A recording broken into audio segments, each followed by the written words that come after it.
How's it going, everyone? Mike the Warhost here, and today we're taking an in-depth look at Billy the Kid's Regulators Posse, what you can do with it on the tabletop, and how to go from a Posse box to an effective tournament-ready list. For reference, we'll be using stat card version 3.04C and handbook version 3.01C. Regulators is a face-heavy posse that can be included in any Enlightened, Hex, or Outlaw force, thanks to the Outlaw's somewhat flexible moral codes. This posse bonus is a bit of a double-edged sword, though. Every unit in the posse gains the Tainted trait right at the start of the game. During the game, any unit with the Regulators trait that kills the last model of an enemy unit gains an additional fortune chip until the end of the round. While extra fortune is always nice, having so many tainted units can be a liability when going up against any enemies with the Dark Council special rule. Having someone like Jake Madia get compelled and fire off some Gatling gun rounds into your squishier models would not be a good time. The structure of the posse itself is pretty simple. Billy the Kid will be your posse boss, and you are required to take 2 units with the Regulators trait to get the bonus. You can also take an additional 4 units with the Regulators trait, as well as 1 unit with both the Outlaw and Canine Simulacra traits. The Regulators Posse Box comes with 7 minis totaling up to 83 points.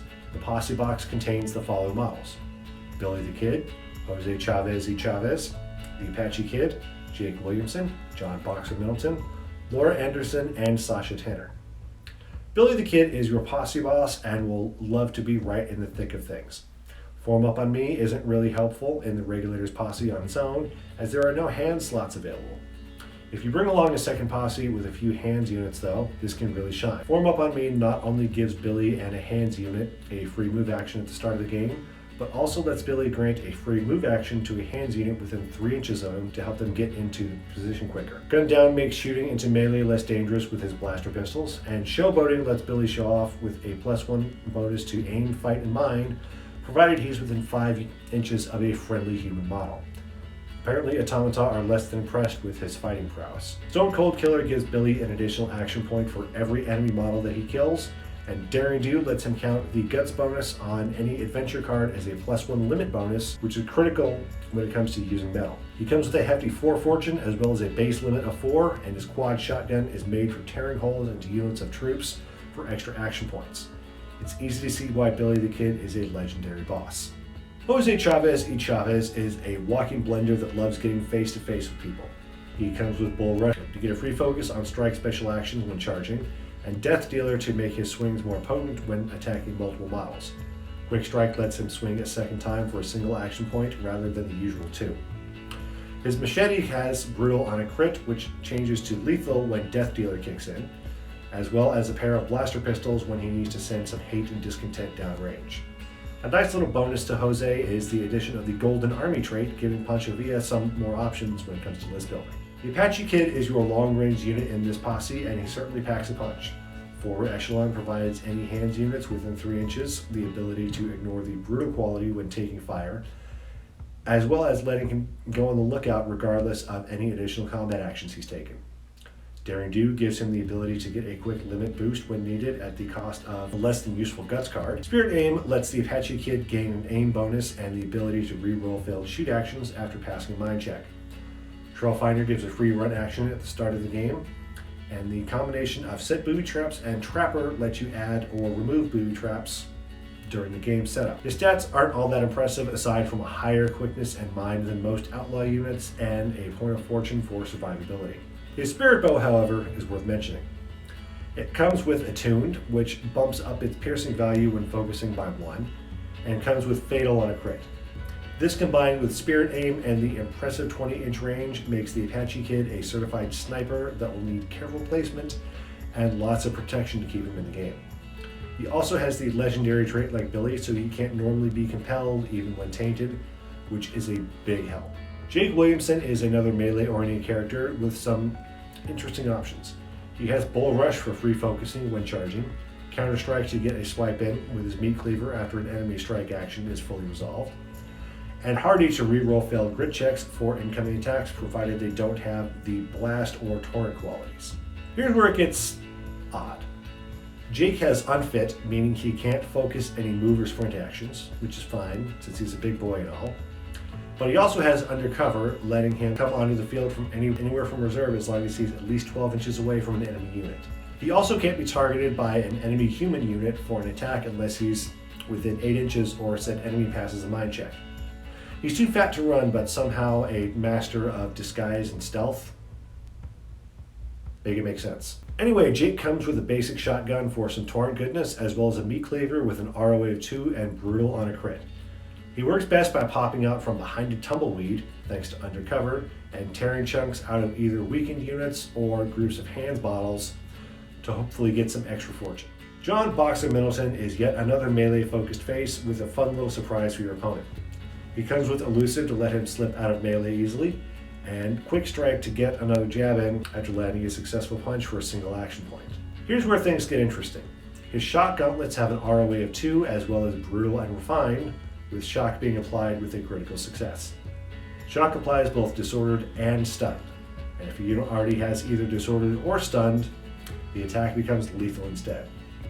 While it can be tricky to take out a tougher unit like a face or a boss with just John, he excels at either weakening units for someone else to take out, or as a finisher for a unit that's already used metal this round.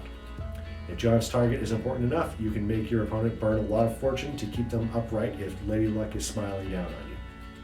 Laura Anderson is the daughter of Bloody Bill Anderson and definitely inherited her daddy's more violent tendencies. She comes with quick draw to get extra shots off for a single action point, as well as split shot to share the pain coming from her plasma 6-shooters around a bit. She also has both rabble rouser and rapport to take advantage of any nearby angry mobs or civilians for her benefit. An important note is that rapport also works within 7 inches of a hands or troops unit. Laura oddly enough has little melee prowess, so keep her protected. Her plasma 6-shooters have an ROA of 3, a piercing of -2, and hazardous on a crit to keep any unwanted attention at bay. They also come with close work in case she finds herself in melee with an enemy model. And finally, we have Sasha Tanner, another melee-focused character with some nasty blades. Forceful Strike gives you the opportunity to bump the piercing by 2 for the cost of a single action point when needed, and Quick Strike makes follow-up actions cheaper. Parry has been reworked in this edition and is much more useful. After all enemy strikes have been rolled, Sasha makes a fight check. If he passes, then every point above the 10 needed gets added to his grit value for that particular enemy strike. This means that Sasha could potentially boost his grit all the way up to a whopping 15, making him able to turn away something as beefy as an industrial drill strapped to one of Carpathian's bad creations. His bladed gauntlets are nice with an ROA of 2 and fatal on a crit. He also comes with a set of throwing knives if he needs to reach out and touch someone. Now that we know what you're getting, how do we build an effective tournament list? The first decision you'll need to make is whether to include any K9 automata units in your list, as you have a slot available for them. With so many melee-focused units, it might be a good idea to bring along at least one gun dog for additional fire support. How many you decide to bring will be up to you. Once you figure out how many gun dogs you'll be bringing, it's time to determine how you'll be spending your remaining points. There are quite a few faces in the game that can synergize well with hands units, so it would be a good idea to focus on posses that let you bring multiple hands units. The Cowboys posse would be a good option as they provide a good number of hand slots. The Confederate Rebellion would be a solid choice as well, as their hands units can be difficult to deal with.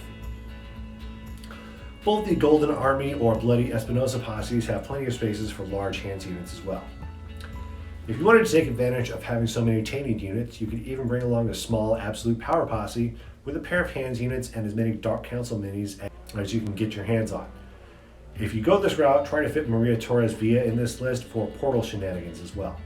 A lot of your tactics will depend on who else you bring along to maximize the Regulators' unit rules. The posse itself comes with several hard-hitting units as well as several solid finishers.